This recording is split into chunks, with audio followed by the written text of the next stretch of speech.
Allah alam. Dia bilang bisa ngobrol sama Rasulullah setiap harinya. Di channel aneh bilang di sini kafir. Iya, akidah itu. Bismillahirrahmanirrahim. Assalamualaikum warahmatullahi wabarakatuh. Waalaikumsalam warahmatullahi wabarakatuh. Alhamdulillah, pada hari ini saya ketemu seorang bintang tamu yang nggak sembarangan, teman-teman. Sampai saya harus datang ke sini. Dan teman-teman semua harus nonton ini dan harus share ini. Kenapa harus ditonton, harus di-share? Karena banyak informasi-informasi yang harus diluruskan. Terutama bukan tentang bangsa manusia, biasa membahas manusia. Kita hari ini bahas bangsa jin. Dan hari ini teman-teman kalau ngelihat di samping saya, jangan merinding ya, jangan muntah ya. Kalau antum merinding muntah, berarti antum ada problem. Ya, beliau adalah Ustaz Sahal. Semua mungkin sudah kenal. Kalau ingat beliau, ingatnya Ruqyah. Ya, bangsa jin gemeter ngelihat beliau ya. Nah, hari ini kita akan ngobrol-ngobrol. Ustaz Sahal, Assalamualaikum. Waalaikumsalam warahmatullahi wabarakatuh. Masya Allah, tijaratun lan tabur. Betul, Ustaz. Masya Allah, lan tabur, tidak akan pernah merugi. Betul, ya. Subscribe, jangan lupa teman-teman, karena informasi tentang beliau dan semua kegiatan beliau ada di sana. Ya, dan di subscribe, di share juga ke teman-teman yang lain supaya banyak yang lebih tahu dan banyak yang terus belajar. Ustaz, menarik nih Ustaz. Saya sebenarnya tentang Ruqyah, mungkin sekarang orang Indonesia sudah mulai biasa. Betul. Banyak yang sudah mulai tahu, tapi banyak juga yang nggak tahu. Seakan-akan sebenarnya Ruqyah itu dukun. Betul, Ustaz. Cuma kedok Quran aja. Betul. Bedain antara Ruqyah dengan dukun gimana, Ustaz? Ini menarik sekali Ustaz Fatih. Alhamdulillah. Nih saya gemeter sama beliau. Wah, berarti saya ilmunya Raja Jin. Azim juga sama beliau, Masya Allah. Masya Allah. Dia terkait Ruqyah, yang kita bisa bedakan Ruqyah itu dengan dukun. Pertama, kita lihat di dalam bahasa Arab. Ruqyah itu arti kata bahasa adalah ar-ruqa. Ar-ruqa ini artinya jampi, mantra yang dibaca dan ditiupkan. Jadi kalau orang tahu Ruqyah, ya orang identik nggak hanya Ruqyah, tapi ada dukun juga. Kenapa? Karena mereka juga dukun-dukun mengatakan saya melakukan Ruqyah. Itu kan? Karena jampi mantra yang dibaca dan ditiupkan. Nah, menariknya adalah kenapa banyak orang-orang kita terjebak dengan Ruqyah yang ternyata dia mendatangi dukun. Perlu Ustadz Fatih Karim ketahui dan teman-teman semua, bahwasanya pertama, kalau kita mau tahu zaman now ini, orang-orang kalau ditanya pernah datang ke dukun, mereka jawab nggak pernah. Kenapa, Ustaz? Karena yang mereka datengin Ustadz, yang mereka datengin Kiai, boleh dikatakan Pak Haji juga yang mereka datengin. Tapi kenapa mereka nggak tahu kalau itu dukun? Karena dukun zaman now, mereka berpenampilan lebih Ustadz daripada Ustadz. Masya Allah. Aneh kasih contoh satu, kalau kita mau tahu, ciri-ciri dukun itu yang pertama, kalau kita datang kepada dia, berobat kepada dia, pertanyaan yang pertama kali yang akan ditanyakan adalah siapa nama ibu kamu? Tuh, awas tuh ciri-ciri pertama tuh. Siapa nama ibu kamu? Padahal apa hubungannya? Apa hubungannya? Di dalam Islam, jalur penisbatan. Nisbat ayah. Ayah. Kenapa yang ditanya ibu? Berarti ada pelanggaran syariah di sini. Satu tuh, dengerin. Contoh saat Afwan, antum datang ke bank, ke asuransi, perbankan, ente minta formulir nih. Ya, ditanya ibu tuh. Ditanya ibu, kenapa? Ternyata kita temukan ada pelanggaran syar'i di dalam bank. Iya, saya baru nggak ya? Ternyata ada riba di dalamnya. Iya. Jadi hal itu sepele sebenarnya bagi kita. Kenapa kok dukun nanya ibu? Karena nggak sesuai dengan syar'i. Kalau dia sesuai syar'i pasti nanya ayah. Dan nggak perlu ditanya juga, ngapain? Mungkin mau jadi wali kan nggak juga. Kayak gitu. Itu yang pertama. Yang kedua, umumnya dukun kalau kita datang ke dia, dia biasanya minta benda-benda yang pernah kita pakai. Nah, tuh. Minta pakaian dalamnya, minta kuku, minta sisir, apapun. Kenapa? Karena yang perlu kita tahu bahwasanya, menurut Syekh Wahid Abdul Salam Bali, seorang ulama dari Mesir mengatakan, bahwasanya jin, dia sama kayak anjing, punya penciuman yang tajam. Makanya orang-orang yang datang ke dukun, dia lebih banyak minta benda-benda yang pernah dipakai. Ini sebagai jejak agar jin tahu siapa yang akan jadi targetnya. Kayak gitu. Jadi koneknya di situ. Jadi dari sini aja kita udah bisa nilai, Zat. Ciri-cirinya. Ketiga misalkan kita datang ke dia, biasanya dia memberikan benda-benda yang benda ini adalah untuk perlindungannya kepada selain Allah. Misalkan Zat, umumnya kita lihat banyak orang-orang naruh di tempel-tempel tulisan-tulisan Arab, tulisan bahkan Quran ditempel di pintu. Saya katakan, dan saya sering katakan bahwa saya walaupun tuh Quran penuh di tembok rumahnya, ini nggak membuat syaitan takut, kecuali dibaca. Maka aneh sering kalau lagi ngisi kajian, aneh sering bilang sama jamaah, saya sering punya minyak wangi. Ini minyak wangi yang saya punya ini, silakan jamaah bawa. Ini minyak wangi saya ajaib, Zat. Kenapa? Karena kalau minyak wangi yang saya bawa ini, yang saya punya, saya kasih ke ente bawa ke restoran mahal terkenal dimanapun Jakarta, megang botol minyak wangi, aneh duduk di restoran itu nggak bayar. Kenapa? Karena cuma duduk doang. Kecuali bayar, kecuali makan minum, baru bayar. Nah, makanya orang-orang kita banyak kejebaknya di situ, Zat. Dia karena yang didatengin kiai, ustadz, dikasih bekal, terus pegangan nih. Nah, ini kan bukti di mana dia tanpa disadari ada keyakinan dia berlindung kepada selain Allah. Dan dia meyakini bahwa saya ada kekuatan selain Allah. Makanya ketika kita fahami la ilaha illallah, nggak ada kekuatan, kesaktian, kehebatan. Nah, akhirnya Ustaz, ketika antum ngerukyah, saya ngerukyah, dibilang dukun. Nah, makanya padahal bukan, dan ini yang syar'i. Betul. Tapi walah dukun juga begitu gitu. Iya, makanya yang membedakan adalah rukyah syar'i ya. Ini adalah yang dibaca bagaimana doa-doanya dituntunkan oleh Nabi Muhammad SAW, dan ini tertera di dalam Al-Qur'anul Karim. Jadi ini perbedaan banget. Dan nggak bisik-bisik ya, Ustaz ya. Nggak bisik-bisik. Dijelaskan, dizaharkan, jelas gitu ya. Kan kadang-kadang dia biasanya depannya kenceng. Bismillahirrahmanirrahim. Kenceng. Pas berikutnya mungkin dia lagi ngunyah waci kayaknya. Nah, terus antum kok awalnya ngerukyah tuh gimana, Sat? Sampai di TV nasional terkenal, kemudian juga banyak teman-teman artis juga dirukyah sama antum. Nah, awalnya kenapa kok milih rukyah? Itu kan berhadapan dengan bangsa jin. Orang bangsa Indonesia aja masih banyak. Awal mula kenal rukyah di tahun 2004 akhir. 2004. Kemudian dari 2005 Ana pernah melakukan, karena Ana pernah membaca hadis sahih mulia yang berbunyi khairun nas anfa'uhum linnas. Sebaik-baik manusia adalah yang paling bermanfaat bagi manusia yang lainnya. Nah, di situ awalnya Ana terjun di dalam dunia tibun nabawi, pengobatan cara Nabi. Awal mula Ana dulu bekam juga. Bahkan di 2005 Ana pernah talaki langsung dengan Syekh Musa Al-Nasr, ulama Yordan yang belum lama meninggal dunia. Terus akhirnya Ana mempelajari lebih dalam tentang rukyah. Karena di situ ada manfaat yang kita berikan kepada orang lain. Dan juga ketika kita rukyah, yang kita baca Al-Qur'anul Karim. Apalagi ketika kita baca Quran, selain bisa memberikan manfaat kepada orang lain, yang kedua, pahala juga buat kita yang membaca, yang mendengarkan. Itu, makanya Anda milih itu. Terus kok berhadapannya kan dengan jin, nggak ngeri? Enggak. Nah, itu. Makanya kita tekankan di sini adalah nilai-nilai tauhid. Makanya terpenting di sini kita lebih mengedepankan dakwah tauhid.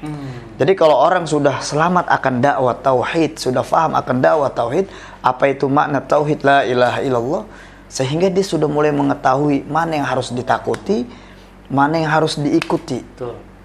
Kayak gitu. Jadi, mana yang harus dia berloyalitas, mana yang dia harus berlepas diri. Jadi keinginan antum ingin bermanfaat, kemudian antum juga mengetahui bahwa banyak sekali saudara-saudara kita yang terjebak kepada urusan syirik. Betul, itu fatal, betul, ya. Yang ketiga adalah antum tuh ingin sekali kemudian membantu mereka. Betul, ya. Masya Allah. Makanya dari sekarang 2004, ini kan 16 tahun. Sekarang ini kan kita banyak melihat orang-orang mengalami krisis akidah. Krisis akidah.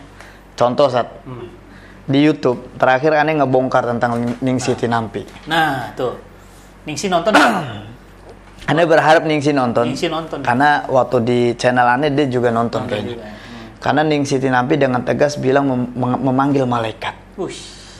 Dia bilang manggilnya pakai apa? Allah alam. Dia bilang bisa ngobrol sama Rasulullah setiap harinya. Di channel aneh bilang Ningsih ini kafir. Iya, akidah itu, Ustaz. Akidah. Jadi kalau udah bicara akidah udah jelas. Gak pakai abu-abu. Oh iya ya, dimaklumin enggak. Kayak gitu. Terus siapa lagi yang sekarang lagi ngetop tuh? Itu banyak orang-orang yang tanpa disadari yang dia kejebak ke dalam kesyirikan ketika dia berloyalitas kepada jin, keterlibatan langsung kepada jin. Contoh gini, Sat. Ente tahu Indigo kan? Iya. Indigo, Indira, Indihome Indi semua dah. Orang yang nggak paham Indigo, dia anggap Indigo ini kelebihan. Iya, katanya begitu. Orang yang nggak paham Indigo, dia anggap Indigo ini adalah sebuah rahmat, sebuah mukjizat yang Allah berikan. Padahal ketika dia paham apa itu Indigo, Indigo ini adalah penyakit yang dia alami. Nah, orang banyakan berharap dia bisa indigo. Kenapa? Karena indigo itu bisa tahu masa depan. Betul. Dia bisa begini, bisa begini. Akhirnya dimanfaatkan. Nah, di sini adalah sumber kesyirikan yang dia tanpa sadar. Dan seringkali kata orang lain tuh kebetulan benar, Sat. Contoh gini, pas jalan ya, jangan lewat situ. Nanti daerah situ tuh macet. Dia nggak lihat GPS nih. Bener macet. Iya. Terus kemudian ini yang datang nih ke rumah mah katanya. Iya, ini mau ngutang nih mah. Datang beneran ngutang. Akhirnya jadi keyakinan nih anak ada kelebihan. Betul. Akhirnya anak ini disucikan. Betul. Terus, makanya Rasulullah pernah ditanya sama sahabat, Rasulullah ada yang bisa begini. Jawaban Rasulullah apa, Sat? Tilkal kalimatul haq. Kalimat yang disampaikan ini benar adanya. Kenapa? Karena dia banyak mencuri berita-berita dari langit. Sehingga masuk ke telinga orang-orang indigo, masuk ke telinga dukun, sehingga yang disampaikan ini ada 100 kebohongan juga yang disampaikan di balik itu. Kayak gitu. Makanya orang-orang awam, kenapa mereka disebut orang pintar, Sat? Karena orang bodoh yang datang kepada dia. Karena ada yang pintar dan bodoh gitu ya. Kayak gitu. Orang pintar gitu ya. Masya Allah. Nah, sekarang yang menarik nih, saya pingin 16 tahun loh teman-teman. Oke. Nggak main-main, bukan 1, 2 tahun, bukan 10 tahun, 16 tahun. Hampir 2 dasawarsa. Sat. Iya, Sat. Pengalaman antum, Sat. Ngerukiah orang, ngerukiah jalan, ngerukiah kawasan.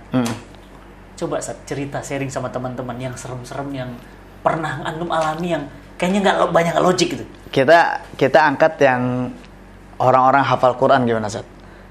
Kayaknya nggak mungkin lah, Sat. Masa orang hafal Quran kena? Iya, makanya orang anggap begitu. Nggak mungkin kan orang kalau hafal Quran, Sat. Jin dibacain Quran kan panas. Mana mungkin jin ganggu orang penghafal Quran. Sama kayak kita lihat orang-orang yang melakukan maksiat. Dia asik dengan dosanya, dia asik dengan maksiatnya. Kan orang akan bilang, loh dia kok nggak diganggu sama jin? Kita dengan mudah jawab, loh kan perbuatan jin lagi dilakukan sama dia. Perbuatan setan lagi dilakukan.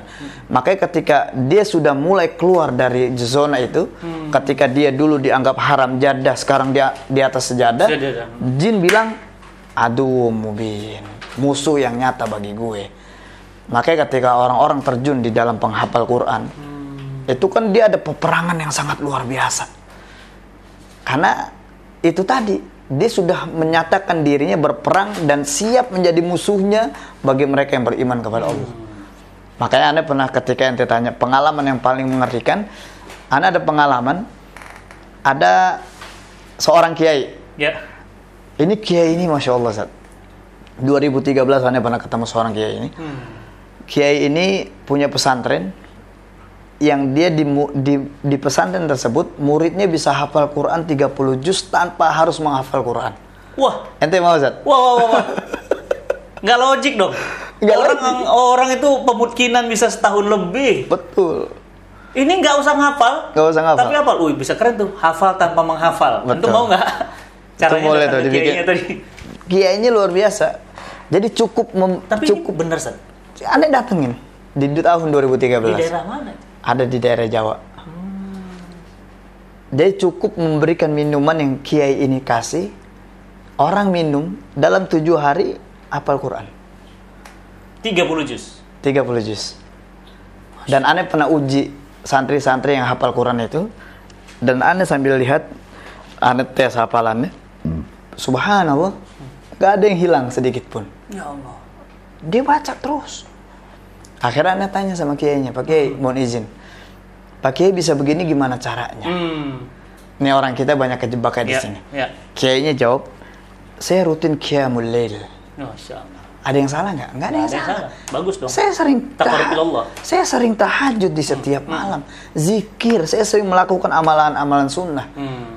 Salahnya di mana? Nggak ada yang salah. Tapi di suatu malam, di saat saya qiyamul lail, kemudian saya berdoa, ada di hadapan saya, mengucapkan salam di hadapan saya, dia mengaku saya ini malaikat Jibril alaihissalam. Maksudnya datang? Datang berhadapan. Saya ini Jibril alaihissalam yang Allah utus dari langit. Anda tahu, Allah titipkan Quran bersama saya. Bahkan disampaikan kepada Muhammad Rasulullah SAW. Allah titipkan ini. Allah bangga dengan Anda. Di saat orang-orang lain tidur dengan lelapnya. Tapi Anda bangun mengetuk pintu langit di saat bersujud pada Allah. Ya, Allah kagum dengan Anda. Allah titipkan Quran ini untuk Anda. Kalau Anda mau, izinkan saya untuk meniup ubun-ubun Anda. Kemudian kiai ini ditiup ubun-ubunnya yang mengaku malaikat Jibril. Tiup 3 kali. Subhanallah. Ketika ditiup 3 kali, pindah hafalan. Akhirnya kiainya disuruh memberikan minuman ke santrinya. Yang santrinya subhanallah minum air itu dalam 7 hari nggak perlu menghafal, dia bisa hafal Quran 30 juz. Allah. Santrinya percaya, kiai-kiai di sana percaya, para ustadznya percaya. Karena kiai bertemu malaikat Jibril. Tapi subhanallah ketika anak tabayun, anak datang langsung. Pertanyaannya cuma 1, tapi anak ulang 3 kali. Anak cuma nanya, Pak Kiai, sadar nggak kalau Pak Kiai ini beriman kepada Allah? Anak cuma nanya, sadar nggak lu beriman? Kenapa pertanyaan ini sadar? Karena kalau kita sadar beriman, mustahil. Kita lihat bagaimana Abu Bakar As-Siddiq radhiyallahu anhu. Kita lihat bagaimana Umar bin Khattab, Utsman bin Affan, Ali bin Abi Thalib nggak pernah ditemukan dalam sejarah riwayat sahih tentang bertemu dengan Nabi dengan malaikat Jibril secara langsung. Hebat betul turun. Pak Kiai ini. Nggak ada. Pak Kiai siapa? Saya gitu. Pak Kiai ini siapa? Dijamin surga juga enggak. Kaget ya. Kalau diizinkan boleh nggak saya tiup ubun-ubunnya? Karena malaikat Jibril ini niup ubun-ubunnya. Ketika Anda tiup ubun-ubunnya, muntah. Akhirnya santri yang hafal Quran, Anda izin minta air. Yang air ini Anda bacakan ayat-ayat Quran, Anda niatkan ruqyah. Kemudian santri ini minum air tersebut. Subhanallah, ketika dites hafalannya, nggak ada satupun yang dihafal. Sampai begitu, Zat. Tipu daya jin sampai begitu. Gitu. Hebat itu ya. Iya. Kenapa? Boleh jadi mereka menahan panas yang sangat luar biasa supaya nggak kepanasan ketika dibacain Quran. Karena di dalam surah Fussilat ayat 26 Allah berfirman, "Wa qala alladziina kafaru la tasma'u li hadzal Qur'an." Ketika orang-orang kafir, jin-jin kafir dibacakan Quran, mereka cuma mengatakan la tasma'u li hadzal Qur'an wal ghaufi, dan mereka akan senantiasa membuat hiruk pikuk di dalamnya. La'allakum taghlibun, agar kita dapat mengalahkan mereka. Jadi memang luar biasa, tipu dayanya luar biasa. Kayak gitu. Banyak kasus-kasus yang Anda temuin, banyak sekali. Bahkan juga tamu-tamu yang dari luar, dari Tanzania, dari Tunisia, dari bahkan Jerman. Pernah ada saat di ruqyah orang Indonesia, tapi bahasa Arabnya bagus. Masya Allah, betul sekali. Iya kan? Ada lagi bahasa Inggrisnya. Betul. Bahasa Belanda. Ketika di ruqyah dia pakai bahasa Belanda. Karena dulu saya sama sahabat saya saat ngeruqyah, awalnya ada orang nggak percaya, dokter spesialis, saraf. Dia bilang apa? Itu ada saraf kejepitnya, Ustaz, katanya. Saya bilang, ayo. Begitu di ruqyah, Ustaz, orang Sunda keluar bahasa Jawa halus. Betul. Halus banget pertanyaannya. Itu kejepit sebelah mana bisa bahasa Jawa? Coba. Tapi gimana secara logikanya mereka belajar bahasa itu ya? Karena mereka ini diberikan kelebihan sama Allah Subhanahu wa taala. Makhluk yang 2000 tahun sebelum Adam alaihissalam diciptakan, mereka lebih dulu diciptakan. Jadi mereka juga memang punya kemampuan. Karena yang kedua, jin juga nggak punya batas waktu dan ruang. Maka sekejap dia bisa terbang ke Mekah. Ya gitu. Ya, makanya banyak sekali kasus-kasus yang kita temukan ini di luar logika manusia. Saya pernah dengar dari antum kayaknya. Ada yang tiba-tiba perempuan hamil, keluar anak tapi nggak ada pernikahan. Betul. Itu gimana sih? Oke, banyak yang pengen denger nih. Ada seorang wanita, dia akhwat. Iya, wanita akhwat. Iya, akhwat. Akhwat lebih ke arah yang dia udah paham ya. Iyalah. Ini akhwat soleha. Karena datang ke ana dalam kondisi dia berpenampilan niqab tapi full. Iya. Matanya nggak kelihatan. Saking menjaganya. Saking menjaganya. Akhwat ini belum menikah. Akhwat ini belum menikah. Dia pengajar di salah satu pesantren berbahasa Arab. Karena banyak dosen-dosen syekh-syekhnya dari Yaman dan lain-lainnya. Bahasa Arabnya juga fusha, masya Allah. Akhwat ini punya keluhannya unik, Sat. Kenapa?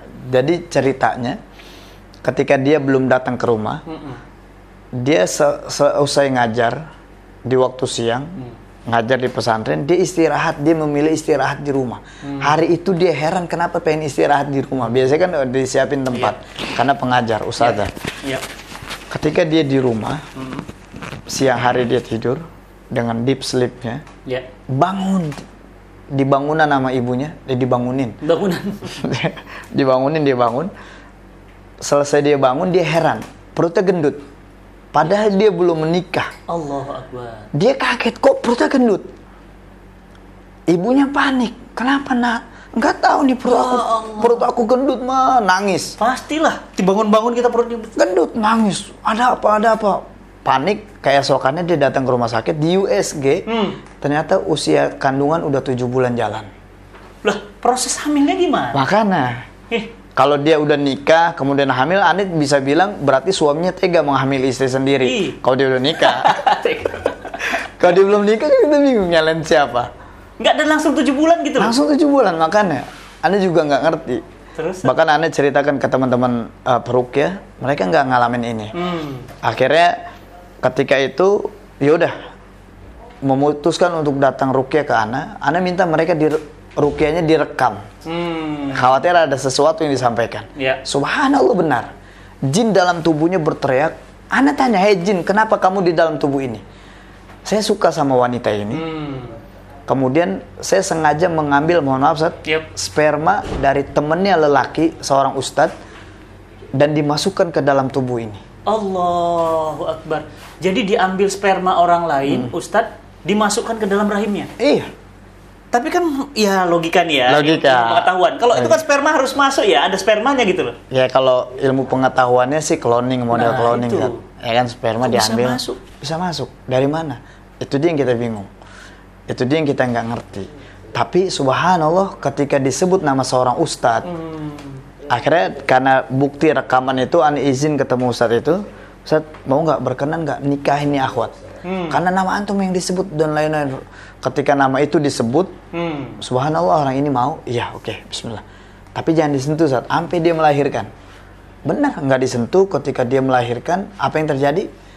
Ternyata yang terjadi adalah anak ini dites DNA sama dengan lelaki yang dia nikah. Ya Rob. Makanya Ana sering bilang, jadi tanpa persetubuhan tapi DNA-nya sama. Iya. Gimana, Ustaz? Bingung kan? Bingung, Ana juga bingung. Kalau itu menimpa kita gitu loh, Sat. Dan bukan nggak mungkin juga bisa dibuat laki-laki hamil juga. Bisa. Ada laki-laki kanker payudara. Tuh, kan? Laki. Tapi dia penyakitnya kanker payudara. Ketika kita ruqyah ada jin yang bersemayam. Gitu. Ada laki dia LGBT yang tanpa disadari, ternyata ada DNA-nya yang dimainin sama jin. LGBT kan laki gelap bini terang. Masya Allah. Ya Rob. Itu pengalaman yang kedua. Banyak, Zat. Banyak sekali, Zat, pengalaman. Diajak berantem pernah, Zat, sama jin? Oh, banyak. Aneh. Itu kalau diajak berantem enaknya diladenin atau jangan? Aneh gini, Zat. Kalau diajak berantem, kebanyakan jin dia memancing emosi kita. Aneh kalau ketemu jin yang dia ngaku jawara, Aneh sering berpantun sama dia. Karena ketika dipantunin dia langsung medon tuh umumnya. Iya, Aneh bilang, bang, ke Mampang, ke Sempora, celana batik, celana loreng. Gue lihat emang tampang lu tampang jawara, padahal lu plastik nasi goreng. Akhirnya dia kan dia nggak berkutik tuh. Makanya gitu. Aneh kalau sering ketika Aneh ruqyah dia ngajakin berantem, kita tiba wis mau kemana lu? Jadi kita nggak mukul balik, kita cuma nimpalin doang. Mau kemana lu? Ayo, kayak gitu. Dan Aneh pernah khutbah Idul Adha di Depok, Ana lagi di atas mimbar, terus Ana didatengin orang, dia ngamuk-ngamuk, ditarik dari mimbar. Padahal Ana lagi khutbah, terus lagi jadi imam ketika khutbah Jumat, jadi imam, terus ada jamaah yang sholat dari Saat terakhir dia lari ke depan, mukul belakangannya. Ternyata dia udah dalam kondisi kesurupan. Jadi kejadian-kejadian itu, muka aneh pernah digampar orang tiba-tiba, muka aneh pernah diludahin. Dia pernah aneh naik kereta dari Lenteng Agung mau ke arah kota, nyampe Pasar Minggu, ada 3 orang akhwat yang naik di Pasar Minggu, yang 2 nggak cadar, yang 1 cadar. Nah yang cadar ini ngedeketin aneh. Aneh ngeduga prasangka baik, aduh ada apa dia deketin gue. Ternyata dia angkat cadarnya, dia ngeludahin muka aneh. Ketika dia ngeludahin muka, panik di dalam kereta. Aneh lihat-lihat, mantan gue bukan ya. Tapi belum dibuka kok, jangan-jangan bener mantan. Makanya pas dibuka kan kelihatan mantan bukan gue, dia ngeludahin gue. Ada apa? Akhirnya di dalam kereta tuh ada apa nih? Dia bilang, Pak, ada yang bawa plastik nggak? Akhirnya ada yang bilang plastik. Aneh disuruh temennya pegang, Aneh tunjuk perutnya. Aneh bacain kul a'udzu birabbil falaq min syarri ma khalaq wa min syarri ghasiqin idza waqab wa min syarri nafatsati fil 'uqad. Tanpa disadari dia muntah. Ternyata akhwat ini pernah kena sihir mahabbah. Pelet cinta. Jadi dia pernah, anehnya saat pas dia muntah itu keluarnya brownies. Dilihat kok brownies. Aduh, mereknya enggak? Kalau merek iklan dia kena loyal jadi. Kok bisa brownies sih? Dari brownies masuknya? Brownies. Hati-hati dong pas akhirnya enggak. Pas aneh tanya, Afwan terakhir makan brownies kapan? 5 tahun lalu. Padahal dia tadi sebelum naik itu makan cilok atau pempek gitu dia bilang. Tapi keluarnya brownies. Ternyata ada sihir yang pernah masuk lewat makanan, yakni brownies. Banyak saat unik-unik kasus-kasus yang Anda banyak temukan. 16 tahun pengalaman Anda. Nah, sekarang teman-teman pasti pengen tahu saat gimana caranya melindungi diri kita dari gangguan yang begitu-begitu berupa saat ya, sampai sekali. Ada keluar paku lah, ada yang tiba-tiba di perutnya ada jambu lah, ada yang macam-macam Ustaz. Nah, ini gimana Ustaz supaya kita terlindung terus gitu? Terlindung diri kita dari hal-hal yang begitu, jin atau sihir dan lain-lain. Rasulullah dalam hadis sahih yang mulia menyebutkan dari Aisyah radhiyallahu anha bahwasanya Rasulullah SAW sebelum tidurnya melakukan ruqyah mandiri. Caranya menggabungkan kedua telapak tangan, baca Al-Ikhlas, Al-Falaq, An-Nas, tiup seperti diberikan ludah. Dikit aja saat jangan banyak. Nah, kalau banyak dikit aja, usap ke semua tubuh. Atau dia rutinkan baca zikir pagi dan petang. Ini pertanyaan antum menariknya gini, Zat. Kan ini perlindungan. Zikir pagi petang ruqyah mandiri. Kebanyakan orang, kan sekarang Anda banyak nemuin orang-orang yang sudah hijrah. 5 tahun ini udah hijrah. Coba cek amalan yang dulu sebelum 5 tahun pernah apa aja. Itu yang tanpa disadari, Zat. Boleh jadi jin itu emang udah ikut lama, tapi ketika dia udah hijrah, mulai ada berikan perlawanan. Kayak gitu. Semasa dia belum hijrah, dia nggak memberikan perlawanan. Temen gue, kata jin. Pas sudah hijrah, musuh gue. Bahkan ada yang menikah dengan bangsa jin? Ada. Antum pernah dengar nggak ada yang kasus janin hilang? Iya. Itu haknya jin. Wah, iya sering, Zat. Itu haknya jin. Kenapa Anda bilang haknya jin? Ada hamil, ada anak, positif. Iya. Tiba-tiba bayinya hilang. Di usia 7 bulan tiba-tiba hilang. Kenapa hilang? Itu positif adalah haknya jin. Kenapa? Tanpa disadari ketika dia berhubungan, itu ada jin yang menyerupai wajah suaminya. Innalillahi ya Allah. Anda pernah ada pasien Betawi, dia cerita, "Neng, abang berangkat ya." "Iya bang, hati-hati di jalan ya bang." Pas akhirnya dia udah berangkat kerja, tiba-tiba, "Lah abang udah pulang lagi bang." "Iya Neng, yuk kita main dah." Nah, padahal bukan. Ketika dia berhubungan, jin yang menyerupai wajah suaminya, akhirnya hamil. Tanpa disadari itu haknya jin. Karena jin. Di usia 7 bulan, dia masuk kamar mandi, dia kencing, hilang. Kaget. Ternyata tanpa disadari ada haknya jin di dalamnya. Itu. Maksudnya bayinya hilang lagi? Hilang, nggak ada. Karena itu jin yang punya. Kata jin, anak gue numpang doang di elu. Itu. Jinnya iseng amat numpang? Makanya orang-orang banyak kena gangguan jin dari jin yang iseng. Gitu. Ya Allah. Jadi muazzatain ya, kemudian kulhu tadi ya. Betul. Kemudian ruqyah mandiri, kemudian yang ketiga tadi zikir pagi petang, teman-teman. Apalagi Ustaz? Katanya minum makan kurma nabi, kurma ajwa. Ya, kurma ajwa. Betul sekali. Daun bidara? Daun bidara juga bisa. Tapi ada jin yang nggak takut loh, Ustaz, dengan daun bidara. Mungkin dia belum kenal, Ustaz. Iya, kebanyakan jin itu pasti takut. Kayak kita manusia, Ustaz. Iya. Ada yang udah kenal Quran, ada yang belum kenal Quran. Gitu. Ada jin yang dia belum kenal Muhammad Rasulullah SAW. Padahal Quran itu bukan berlaku untuk manusia, tapi juga berlaku untuk bangsa jin. Makanya metode aneh ketika ruqyah lebih demen dakwah kepada bangsa jin. Karena bangsa jin banyak yang nggak tahu.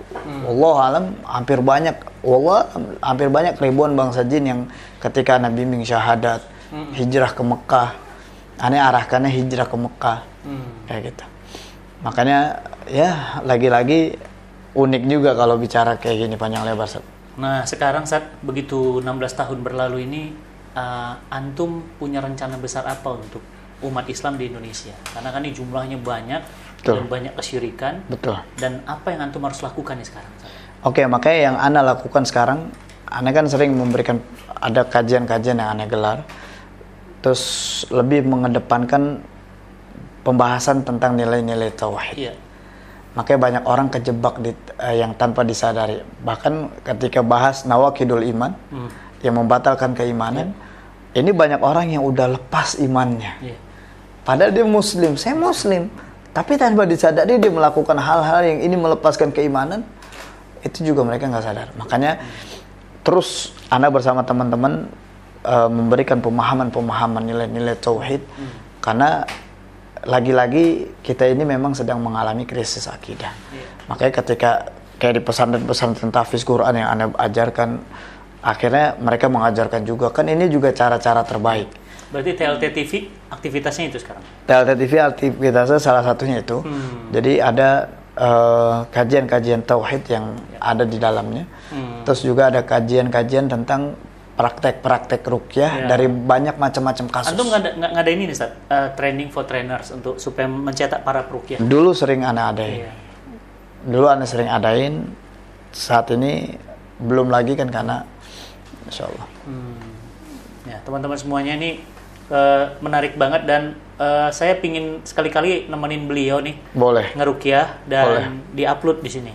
Boleh. Ya, Ustaz ya. Kayaknya seru juga, Ustaz. Oke, insyaallah. Di-upload. Nah, jika perlu nanti saya datangin tempat-tempat yang antum kira horor nih.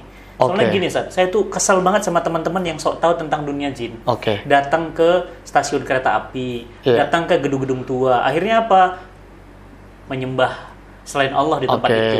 Nah, kayaknya sekali-kali kita tantangin, Ustaz, di situ. Boleh. Atau seru juga, Ustaz, kalau kita ke Pelabuhan Ratu kali, Ustaz. Boleh. Saya juga gemes pengen ketemu. Ini ada pertanyaan, Sat. Ini ente ngomong Pelabuhan Ratu. Nah, itu, Sat. Ente ngomong Pelabuhan Ratu, ada yang nanya. Ada yang nanya, Sat, bagaimana hukumnya makan Nyi Roro Kidul? Nah, itu. Karena dalam hadis disebutkan bahwasanya semua makanan dari laut kan halal. Halal, termasuk dia. Udah pernah, Sat? Apa? Ke Pelabuhan Ratu Ane pernah dulu tahun 2011, Ane naik Vespa. Vespa Ane warna hijau. Ya. Ane nggak boleh masuk. Karena kan mereka nggak mau yang berbau hijau. Kan Nyi Roro Kidul pakaiannya hijau. Ini antum pakai hijau nih, jangan-jangan juga. Iya, makanya. Nyi Roro Kidul kan. Jadi nggak boleh masuk. Nggak boleh masuk. Karena bajunya hijau. Dijegat sama orang-orang sana, Bang, tolong jangan masuk. Ini hijau. Emang kenapa? Enggak. Akhirnya Ane ruqyah di situ. Gitu. Boleh, menarik kalau antum mau, kita datengin hotel yang seru tuh. Tapi kalau mau kita ajak yang memang di Indigo, Sat. Nah, kita ruqyah di situ. Nah, seru tuh, kita ngobrol-ngobrol nanti ya. Boleh, insyaallah. Iya. Kita atur waktu. Ini seru, Sat. Kita kupas. Iya. Kan kebanyakan yang banyak mengupas tuntas tuh paranormal. Nah, itu, Sat. Dalam sisi kesyirikan. Ya, saya sebutin program-program yang aduh gitu ya. Kayak Roy Kinosi tuh dia mengaku dia tahu masa depan. Nah, tapi dia kejebak dengan apa yang disampaikan. Dia bilang akan ada bandar narkoba yang ketangkep. Nggak lama dia yang ketangkep. Ya, dia kan kejebak. Itu. Teman-teman, seru ya. Insyaallah dilanjutin. Ini perkenalan pertama. Jangan lupa subscribe dulu ya TLT TV. Karena di sana nanti akan banyak program-program sinergi antara Cinta Quran TV dengan TLT TV. Dan antum share dan follow Instagram antum, Sat, apa, Sat? TLT.tv. Nah, TLT.tv ya. Insyaallah akan banyak program. Satu lagi, saya nggak mau di ruangan. Saya pinginnya jalan-jalan sama beliau ke gedung-gedung tua, ke mungkin tempat-tempat yang antum bilang angker gitu ya. Dan kita coba di situ, Sat. Mana, Sat? Yang lagi viral sekarang di gedung mantan PKI itu. Oh, di daerah Jakarta Pusat kalau nggak salah. Salemba. Salemba, iya. Kalau untuk mau, kita mau uji. Ikut nggak? Kalau kita uji coba di situ, kita undang yang indigo, bener nggak serem? Karena tempat itu nggak ada berani yang make. Iya. Kan bagus juga kita pakai buat kegiatan dakwah di situ. Gedung dakwahnya udah. Masya Allah. Kalau mau berani terima tantangan, siapa yang benar-benar mau coba? Nah, seru nih. Sat, pasti rame, Sat. Kita Masalahnya coba. sekarang lagi tren yang begini-begini. Betul, dan Sat. lurusin anak-anak muda, Sat. Betul. Cerita-cerita kita luluskan hantu. secara akidah yang benar. Saya, Sat, dari masa kuliah ada radio swasta di Bandung. Itu kita ngumpul satu kosan di kamar, matiin lampu, hanya dengar cerita-cerita hantu begini. Enggak, dan akhirnya nggak pada berani ke toilet, Sat. Iya. Mohon maaf ya, ada yang pakai botol minuman mineral, ada karena ketakutan ke toilet. Tapi seru dengerin begituan. Iya. Tapi takut deh. Takut. Teman-teman semuanya, ya, terus belajar dan belajar, terutama belajar tentang akidah, tentang tauhid, karena itu adalah dasar kekuatan kita yang paling utama. Okay. Dan itu yang Rasul fokuskan selama 13 tahun di Mekah. Betul sekali. Tauhid yang sempurna. Teman-teman semuanya, dan hari ini kita sangat-sangat dapat manfaat banyak tentang pelurusan makna-makna ruqyah, makna tentang jin dan yang lainnya. Jangan lupa TLT TV-nya di-subscribe dan di-follow ya. Dan hari ini Ustaz Sahal antum lebih kenal bagi yang belum ya, dan melalui kanal ini mudah-mudahan ini bermanfaat. Amin insyaallah. Ustaz Sahal, jazakallah khairan. Kita ketemu di lain waktu. Assalamualaikum warahmatullahi wabarakatuh. Waalaikumsalam warahmatullahi wabarakatuh.